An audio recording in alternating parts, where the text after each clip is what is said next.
I use the money for. I thought of selling the phone, but the Hello, good evening. We will be going live for the Money Evening News shortly. In just a few seconds, we are behind time. Hello, YouTubers.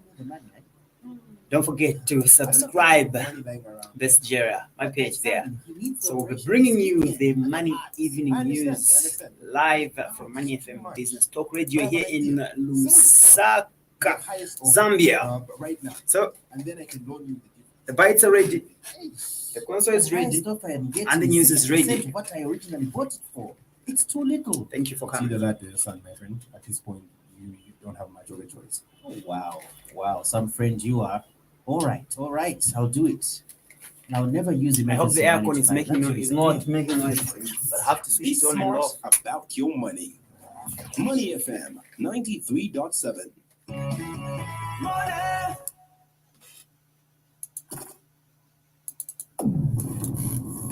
Money Evening News. Money Evening News.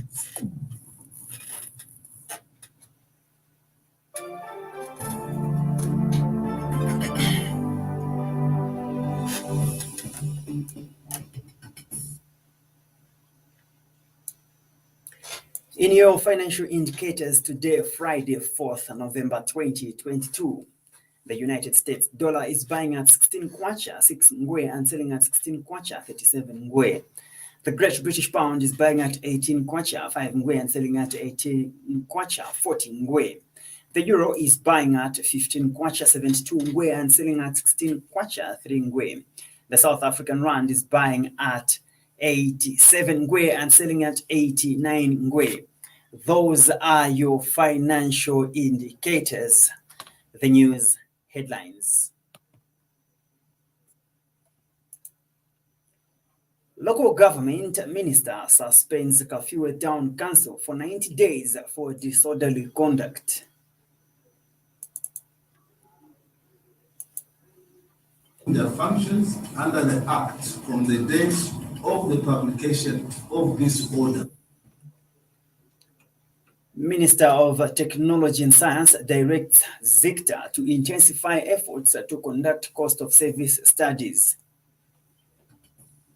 ZICTA should intensify efforts to periodically conduct cost of service studies to ensure that the pricing in the sector is cost reflective.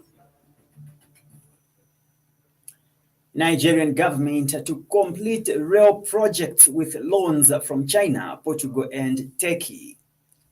Bruce Mwape names Copper Queens squad for Colombia's international friendly match.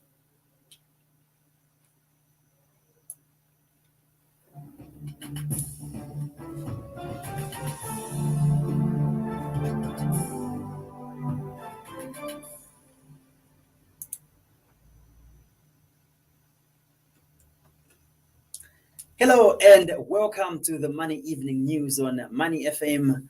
I am Best Jerry. Minister of Local Government and Rural Development has suspended Kafue Town Council for 90 days for disorderly conduct.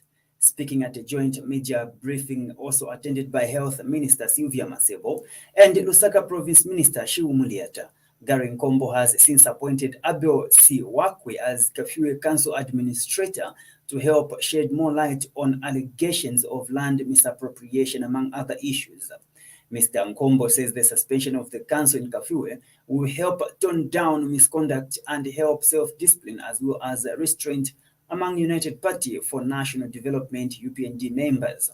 He has also directed that council chairperson Bumba Malambo and director planning be sent on sabbatical leave for the misconduct at the local authority. Performing their functions under the Act from the date of the publication of this order. The name of the administrator contained in schedule number 2 is that of a man who answers to the name Abel Siwakwe, Mr. Abel Siwakwe. And this is signed under my hand as Minister of Local Government and Rural Development today here at the Ministry headquarters.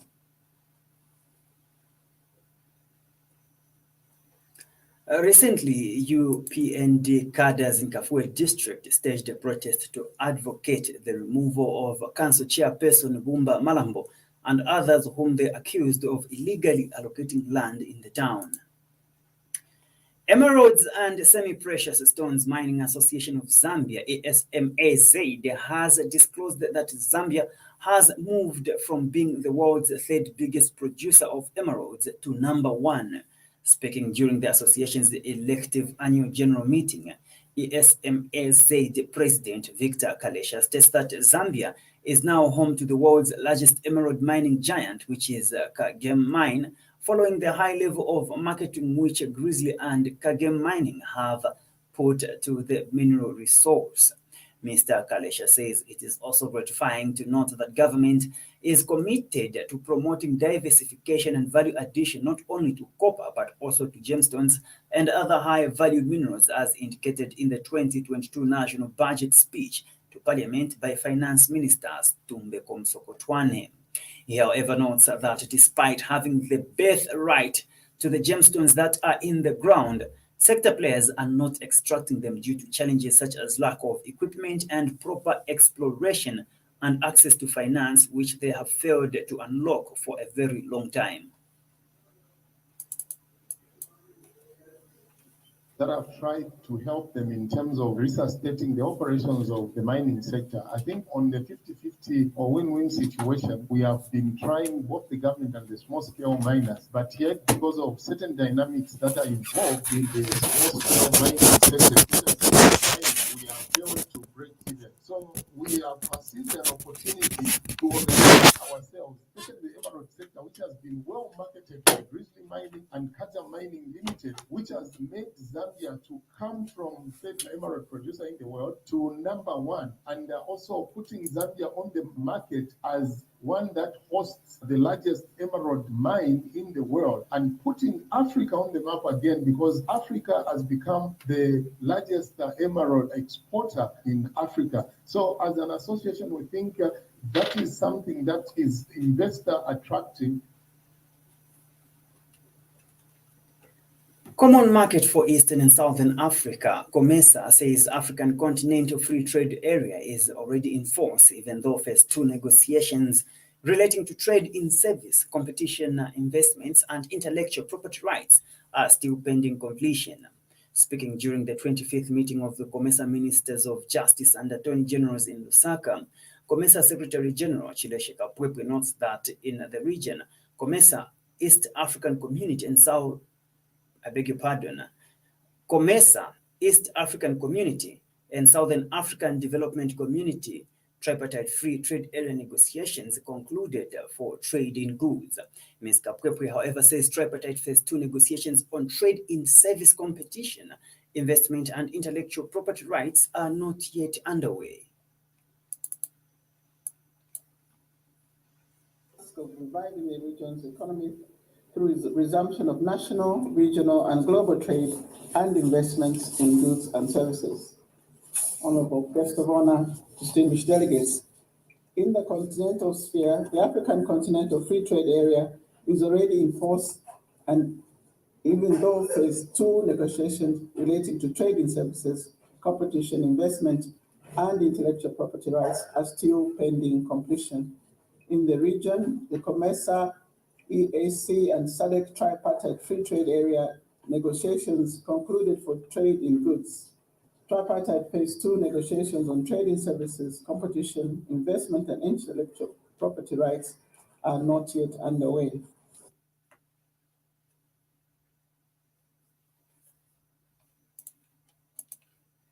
Meanwhile, Ms. Kapwepwe says COMESA has just assumed the chairmanship of the tripartite task force on a rotational basis, and notes that tripartite arrangements only have 11 instruments of ratifications submitted, remaining with 3 to enter into full force.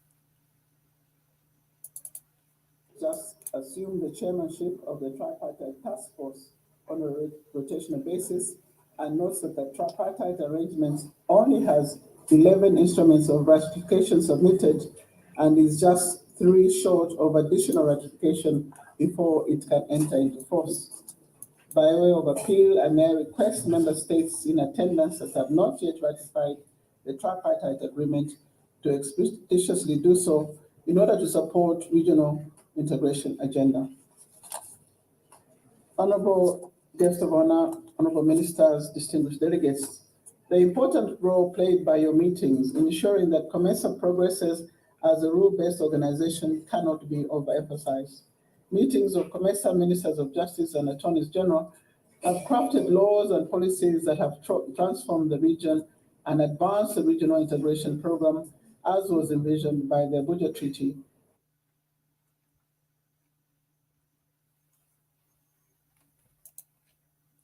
We take a short break. We'll be back. Stay tuned.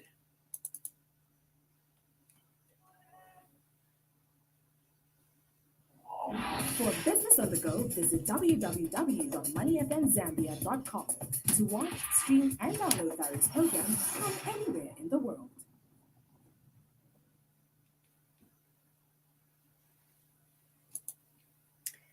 Minister of Technology and Science has directed Zambia Information and Communications Technology Authority, ZICTA, to intensify efforts to periodically conduct cost of service studies. Delivering a ministerial statement to Parliament on concerns raised by citizens on the rapid depletion of data bundles on one of the networks, Felix Mtati says this is to ensure that the pricing in the sector is cost-reflective and affordable while still allowing a reasonable return on investment. Mr. Mtati has further directed all mobile network service providers to intensify their consumer awareness about how to manage their data usage and availability of channels for redress. He has also called for intensified investigations on activities to ensure that where consumers are wrongly billed, including drop calls, they should be refunded accordingly. Mr. Mtati has since urged all consumers to actively monitor their data usage and report specific incidences of wrongful billing to ZICTA, as it is expected that this will significantly curb the rate of internet data depletion.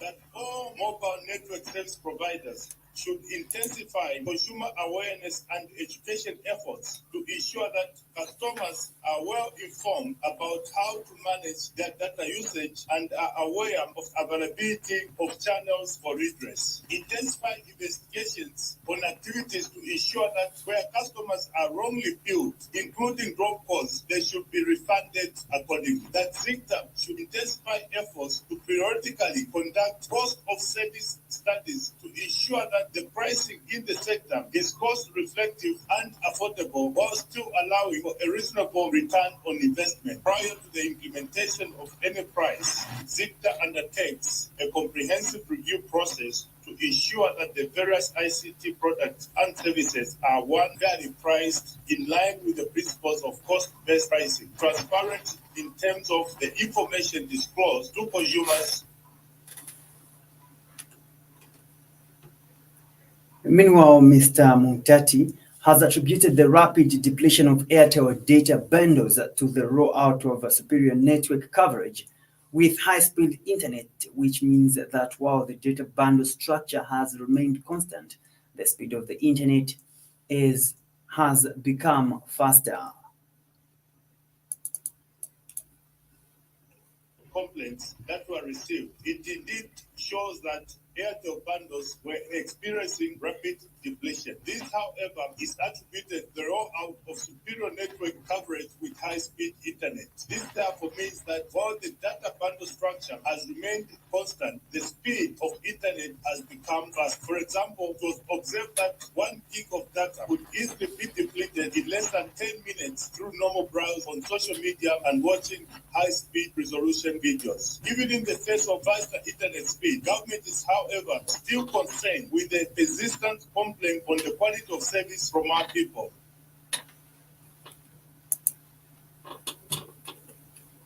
This is Money Evening News at 17:30. Anti-Corruption Commission (ACC) says rampant corruption cases involving motorists and traffic law enforcement officers witnessed over the years need to be brought to a stop. According to ACC Head of Communications Timothy Mono, Commission Director General Gilbert Puri says the impact of this scourge has not only robbed lives of family members but also diverted revenue from government coffers. Mr. Puri states that it is unacceptable that road traffic corruption has for a long time been tolerated and is almost being accepted by many road users as a normal inconvenience, without the perpetrators reflecting on their conscience that this scourge has contributed to the road traffic carnage across the country. He adds that it is for this reason that the commission has mooted a nationwide crusade against road traffic corruption dubbed "No Bribes but Fines" campaign. Nationwide crusade against traffic corruption dubbed "No Bribes but Fines" campaign. This campaign is premised on the fact that over the years, traffic corruption has remained unabated, and this needs to come to a stop. A lot of people have lost their lives. A lot of government revenue has been lost as it has been pocketed by individuals, and service delivery has been compromised. We need to get to a better place with regards to traffic corruption and the management of traffic regulations. The campaign is premised on the fact that there is need for motorists to get used to paying fines.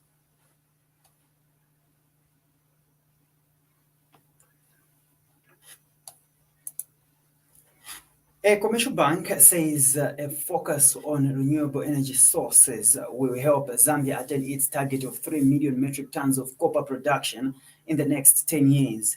Speaking on the sidelines of the 10th Zambia International Mining Energy Conference and Exhibition, ZIMEC, in Kitwe, Stanbic Bank Zambia Head of Corporate and Investment Banking, Helen Lubamba, says if Zambia is to attain the targeted copper production by 2035, the energy sector remains a critical enabler in achieving this milestone.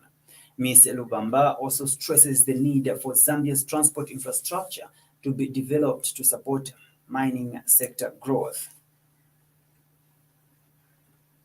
Working with the tax regulator on tax policies. So that for us is really what sustainability, part of what sustainability is about. The other area of sustainability is really about the social license. And the social license talks about inclusivity, which is bringing in as much of our population participate in this sector, which contributes up to anything between 12 to 17% of our GDP. So I think given the experience that Zambia has had in the mining sector, some upheavals which haven't been good for the country, I think the importance of really focusing on making mining really have an impact on the development of our country is absolutely critical. So if we look at the mining sector, it's not just about the mines themselves. If you think about the way Kitwe, Mufulira, Chingola, these towns were built in the old days, sustainability clearly was a key concern there. The hospitals were built around that. You had infrastructure built around that. You had schools. And that is how we should be thinking. And we should be thinking beyond that. Meanwhile, Bank Chief Executive Officer Mwindwa Sia Karima says the financial institution remains keen to make more financing available for mining companies looking to scale up production and help the country attain the 3 million metric tons target by 2032.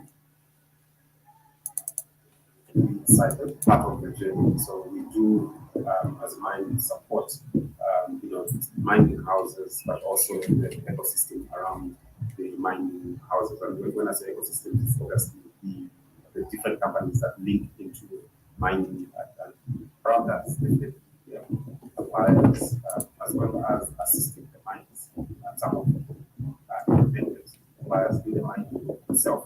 We do support with This year's ZIMEC theme was held under the theme. This year's ZIMEC theme is synergy between mining and energy, developing sufficient sustainable energy to satisfy Zambia's mineral production goals. Still to come is international and sports news. Stay tuned. Money International News. Money International News.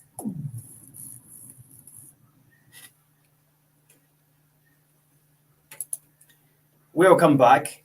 You are still listening to Money Evening News and now international news. Nigeria's Minister of Transportation, Muazu Jaji Sambo, says the federal government hopes to complete the ongoing rail projects across the country with multi-billion-dollar loans from financial institutions based in China, Portugal, and Turkey. Leadership reports that Sambo stated this when he appeared before the Joint National Assembly Committee on Land and Marine Transport chaired by Senator Danjuma Goje. He explains that the ministry is committed to the implementation of the Nigeria Railway Modernization Project. According to leadership, he says the railway network is being progressively expanded through yearly budgetary appropriations since the federal government is facing challenges in securing counterpart funding through loans. For more such stories, join us for Africa Business Report at 0845 weekdays. Chinese markets have soared and the yuan rose with about $1 trillion added to the value of Chinese stocks in a week. As Rumors News reports, Fed hopes for twin relief in United States-China tension and China's tough COVID rules. Reuters reports that the Hang Seng has surged 5.3% and notched its biggest weekly gain in 11 years. The Shanghai Composite rose 2.4% for a 5.3% weekly gain, the largest in more than 2 years, and China's sensitive assets around the world rose sharply. For more of such stories, join us for Global Business Report at 1750 weekdays. This is the Money Evening News at 1730. Money Sports News. Money Sports News. In sports news, Zambia senior women national team coach Bruce Mwape has named a 32-member provisional squad for the 2 international friendly matches against Colombia on November 12th and 15th in Cali. Mwape has included 6 foreign-based players, including CFF Zaragoza forward Rachel Nachula and CFF Madrid duo Rachel Kundenanji and Grace Chanda, with Margaret Belemu, Misozi Zulu, and Hazon Nali, who apply their trade in the Turkish women top flight, making the squad. The team will enter residential camp this weekend after players feature for their respective clubs. I beg your pardon. The team will enter residential camp this weekend after players feature for their respective clubs in the Zambian leagues, while foreign-based players will join directly in Cali. Skipper Barbara Banda is unavailable for the November FIFA window following COVID-19 restrictions in China that demand prolonged quarantine. Banda will, however, be available for subsequent preparatory matches as the Copa Queens, who are in Group C alongside Spain, Japan, and Costa Rica, step up preparations for the biggest sporting event in the women's game. Erik ten Hag has admitted that Manchester United need options up front after they beat Real Sociedad, but failed to score enough goals to avoid a Europa League playoff tie. Sky Sports reports that already assured of progress from Group E, the second-place Red Devils arrived in Spain knowing they needed to win by a 2-goal margin to usurp the first-placed host and progress straight to the round of 16. Teenager Alejandro Garnacho got them off to a superb start, but United lost their way after halftime, with Ten Hag's alterations ineffective as La Real dug deep in a 1-0 defeat. That means they topped the group. As we end the news, we look at the headlines once again.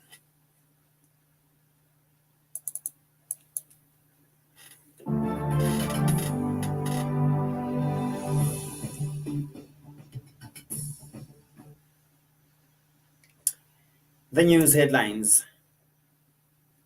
Local government minister suspends Kafue Town Council for 90 days for disorderly conduct.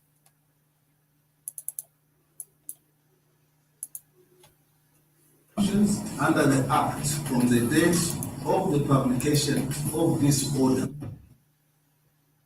Minister of Technology and Science directs ZICTA to intensify efforts to conduct cost of service studies. SINTA should intensify efforts to periodically conduct cost of service studies to ensure that the pricing in the sector is cost reflective. Nigerian government to complete rail projects with loans from China, Portugal and Turkey. Bruce Mwape names Copper Queens squad for Colombia's international friendly match. For these stories and more, be sure to visit our website on www.moneyfmzambia.com. Follow us on Facebook, Money FM Zambia, on Twitter and Instagram, Money FM Zambia. You can also download our Money FM app from App Store and Google Play Store. And for marketing, contact us on +26 0967865040 or 0211252237. Thank you for listening to Money Evening News. I am Best Jerry. Good evening. This is Money FM.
Dollar sinks as United States non-farm payrolls show mixed picture. Crypto exchange Binance helps Iranian firms trade $8 billion despite sanctions. China's stock markets jump on hopes for end to zero COVID.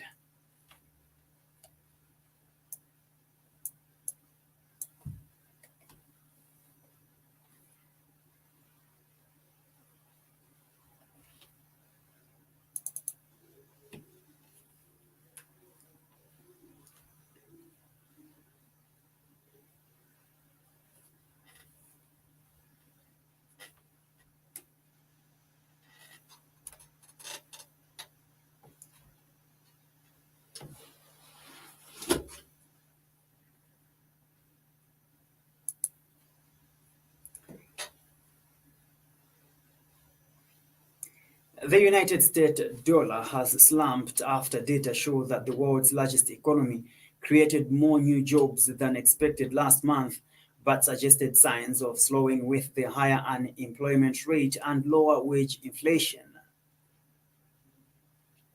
CNBC reports non-farm payrolls increased to 261,000 last month.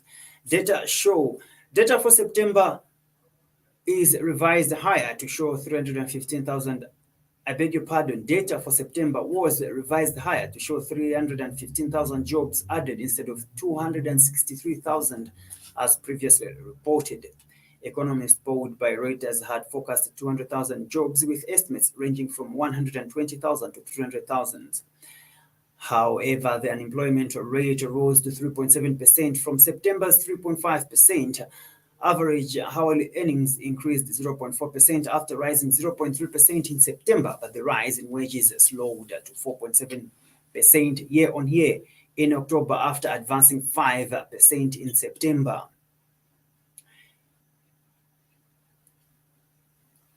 Crypto giant Binance has processed Iranian transactions with a value of $8 billion since 2018, despite United States sanctions intended to cut Iran off from the global financial system, blockchain data show.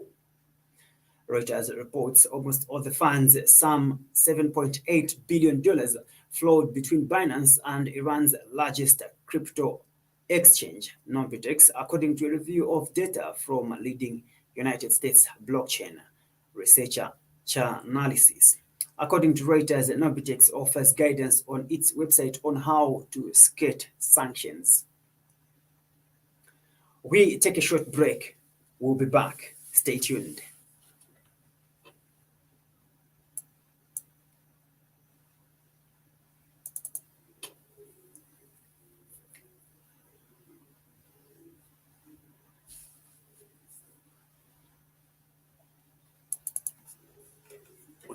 Get global, go global now on Global Business on Money FM, your business radio.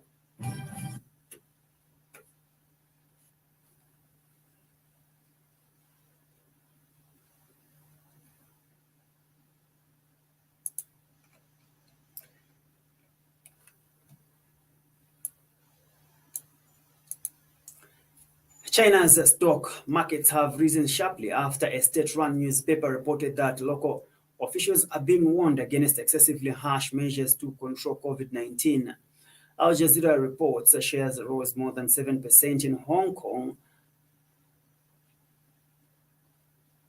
Al Jazeera reports shares rose more than 7% in Hong Kong and 2.5% in Shanghai after the Global Times said health authorities stressed the need for anti-pandemic efforts to proceed prudently and delicately and with the shortest time and lowest cost possible.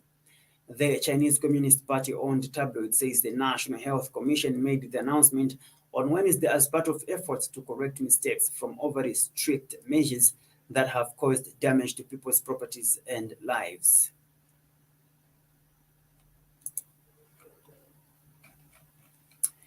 Chinese markets have soured and the yuan rose with about $1 trillion added to the value of Chinese stocks in a week as rumors and news reports fed hopes for twin relief in United States-China tension and China's tough COVID rules. Reuters reports that the Hang Seng has surged 5.3% and notched its biggest weekly gain in 11 years. The Shanghai Composite rose 2.4% for a 5.3% weekly gain, the largest in more than 2 years, and China's sensitive assets around the world rose sharply.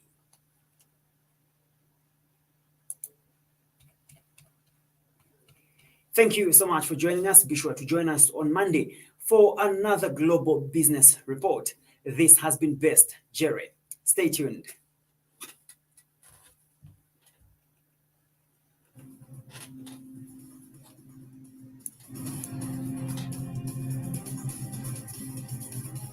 Global Business Report. Get global, go global now on Global Business on Money FM, your business radio.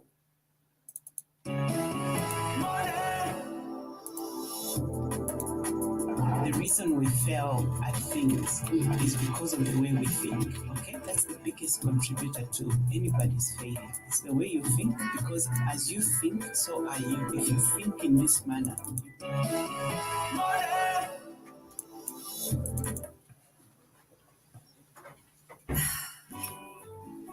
Next time you're thirsty, think Aqua purified water.